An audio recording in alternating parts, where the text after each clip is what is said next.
નમસ્કાર, આ છે મજાના બાળદેવ. કેમ છો બધા? મજાના બાળદેવ માટે એક સરસ મજાનું ઉખાણું. એક ઉખાણું પૂછું ને? સરસ. તો તમારા માટે એક સરસ મજાનું ઉખાણું છે.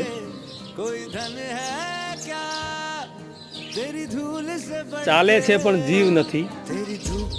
સાંભળજો બરાબર. ચાલે છે પણ જીવ નથી, હાલે છે પણ પગ નથી. ચાલે છે પણ જીવ નથી, હાલે છે પણ પગ નથી. ખવાય છે પણ ખૂટતો નથી, બેઠક છે પણ બાજટ નથી. સાપ ખોટો જવાબ છે. સાપ તો ચાલે, બાજ પણ ઉડે ને, ગાડી પણ ચાલે.